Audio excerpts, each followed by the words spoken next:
kita tanggung jawabnya lebih besar Tuhan kasih kepada kita. Tanggung jawab kita lebih besar daripada orang biasa. Kita lebih tahu banyak, kita menjadi seorang guru, dan guru itu dituntut lebih banyak. Dan saya berdoa supaya teman-teman di persekutuan ini, saudara-saudara yang terkasih, betul-betul menghayati akan hal ini supaya kita bertanggung jawab. Kita di PDPK ini bertanggung jawab, saudara-saudara yang terkasih, untuk apa yang kita pelajari selama ini. Iman kita harusnya lebih kokoh dari orang biasa. Pengetahuan kita harus lebih dalam, lebih banyak daripada orang-orang yang tidak seperti kita aktif, saudara, dalam pelayanan. Karena saudara-saudara yang terkasih, nanti konsekuensinya kita dituntut lebih besar seorang pemimpin. Zakaria menjadi bisu, Maria tidak, saudara-saudara yang terkasih. Padahal dua-duanya ragu akan apa yang malaikat itu katakan.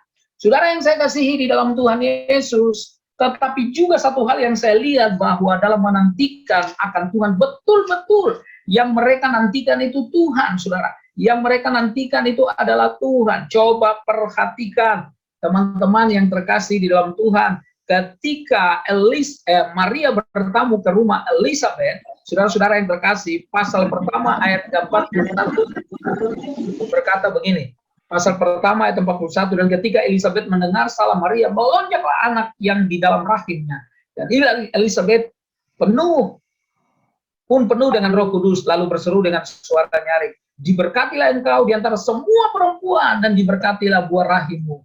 Siapakah aku ini sampai ibu Tuhanku datang mengunjungi aku.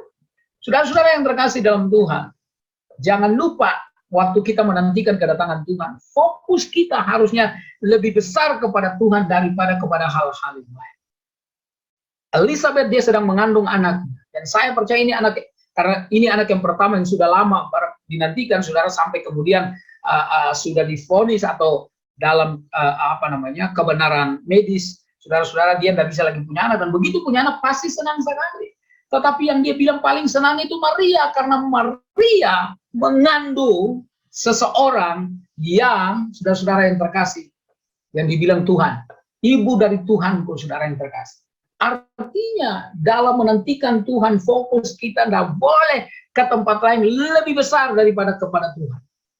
Saudara, kalau ingat apa yang Rasul Yohanes tulis, saudara-saudara yang terkasih, di dalam 1 Yohanes dibilang, apa yang telah kami dengar dulu, yang telah kami lihat dengan mata kami, yang telah kami raba dengan tangan kami tentang firman hidup, itulah yang kami tuliskan kepadamu. Jadi fokusnya dalam hari-hari tua, Yohanes bilang fokusnya dia tidak mau berubah, fokusnya dia kepada yang mulia, yang agung, juru selamat, Tuhan, sahabat, yang tak tertandingi itu, yang namanya Yesus. Saudara, karena itu teman-teman yang saya kasih dalam Tuhan, saya dorong kita supaya kita sibuk dalam hal apa saja, dalam pekerjaan, bisnis, usaha, apapun yang kita lakukan.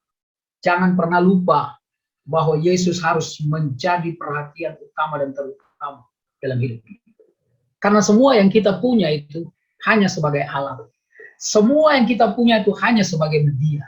Tujuannya adalah bagaimana kita mengenal Tuhan Yesus sebagai juru selamat, dan orang lain mengenal dia juga sebagai juru selamat. Untuk itulah kita ada dalam hidup ini. Mungkin saudara banyak yang nggak tahu bahwa saya tahun 2020 awal, saya diserang stroke ringan. Tangan kiri saya dan kaki kiri saya, waktu saya pulang dari Pontianak, pelayanan di sebuah pedalaman dari Pontianak, masih naik pesawat sekitar 30-40 menit, lalu naik mobil lagi sekitar 3-4 jam. Saya ada di sebuah desa, di sana selama 10 hari, tiap hari saya khotbah 3 kali, di dalam 10 hari saya khotbah 30 kali, tiap hari makanannya adalah disiapkan babi, sarapannya babi, makan siang babi, makan malam babi, super mie dikasih babi, sayur dikasih babi, dari kepala sampai kaki berminyak semua, saudara. Karena kurang istirahat ditambah dengan kurang minum. Begitu saya pulang tanggal 2 sampai dijemput, dalam perjalanan dengan kedua anak saya dan istri saya, rasa tangan kiri dan kaki kiri saya pegal kembali. Sebelumnya waktu mau keluar dari pedalaman sudah pegal, tapi ini lebih pegal lagi. Malam hari tidur dan jam 2 bangun. Saudara-saudara yang terkasih, mau ke belakang, rasanya kaki kiri ini tidak agak berat untuk diangkat. Dan kemudian besok paginya sudah terseret kaki kiri. Saya waktu itu kemudian itu hari Kamis, hari Jumat, Sabtu saya telepon salah seorang sahabat saya, seorang hamba Tuhan. Dan dia bilang Sabtu Minggu nggak ada dokter Pak Henry. Hari Senin nanti masuk di sebuah rumah sakit di daerah Kuitang. Saya kemudian hari Minggu nginap di sebuah hotel dengan keluarga di daerah Senen, lalu hari Seninnya ke rumah sakit RSPAD. Dan kemudian di MRI ada penggumpalan di batang otak, pendarahan di batang otak. Saya dirawat 17 hari dan tindakan DSA dilakukan. Salah satu dokter yang menjadi Dokter Sulis namanya, asisten dari Dokter Terawan, dia bilang Pak Henry itu mujizat. Karena harusnya sakit seperti Bapak itu ada dua kemungkinan yang sering terjadi. Kemungkinan yang pertama Bapak koma, dan kemungkinan yang kedua yang ringan adalah mulut bengkok dan lidah belok. Tapi dua-dua itu tidak terjadi dalam hidup saya. 17 hari saya terbaring di rumah sakit. Orang datang setiap hari 5-6 rombongan, konser terus, mereka datang nyanyi doa, rata-rata pendeta, rata-rata orang gereja tentu saja, saudara-saudara yang berkasih. Ada saudara-saudara saya juga yang datang. Pasti selalu diakhiri dengan doa kalau mau pulang dan nyanyi. Sampai susternya bilang, apa Bapak penyanyi gitu ya. Saudara-saudara yang berkasih. Dan saya ketika keluar sesudah 17 hari di hidroterapi, terapi air di daerah Kemang, seorang dokter periksa saya, lalu dia lihat rekam medis saya, waktu itu saya mulai pakai masker, lalu kemudian saudara-saudara yang berkasih dia lihat mulut saya. Dia bilang, mulut Bapak nggak bengkok ya? Lidah coba Bapak ngomong. Saya ngomong, oh lidah Bapak nggak pelo ya? Lalu dia tanya sama saya begini, Bapak kerja apa? Saya bilang, saya pelayanan. Oh Bapak hamba Tuhan? Iya. Bapak pendeta? Iya. Oh pantas Pak. Karena pendeta itu banyak ngomong, lidahnya elastis katanya. Oh puji Tuhan. Puji Tuhan. Kalau begitu saya mau ngomong terus, mau bicara terus, membanggakan Tuhan lebih dari apapun. Itu yang saya maksud, saudara yang terkasih, bahwa kita cuma alat, kita cuma sarana. Tujuannya adalah bagaimana memuliakan akan Tuhan untuk menantikan yang dijanjikan Tuhan bagi Anda dan saya. Bukan datang pertama kali, tapi Tuhan yang kedua kali, yang nanti datang di awan-awan. Kemudian orang yang meninggal lebih dahulu, saudara yang di dalam Tuhan akan menyongsong Tuhan di awan-awan. Lalu kita yang masih hidup akan terangkat menyongsong Tuhan di awan-awan. Lalu Tuhan Yesus memimpin kita dalam perkawinan anak domba. Apa yang saya maksudkan, saudara? Hampir sama sebenarnya. Maksudnya saudara dan saya, mari terus menjaga hidup kita, diri kita. Fokusnya, saudara, untuk memuliakan Tuhan, bukan diri sendiri. Saudara, siapa kita? Kita ini cuma alat, cuma debu. Manusia itu ada bagaikan embun yang sebentar ada pagi, lalu kemudian siang udah nggak ada. Itulah manusia. Tapi manusia rohani, manusia yang ada di dalam Tuhan, dia akan hidup selama-lamanya bersama-sama dengan Tuhan. Karena itu, saudara yang berkasih, hidup yang paling baik.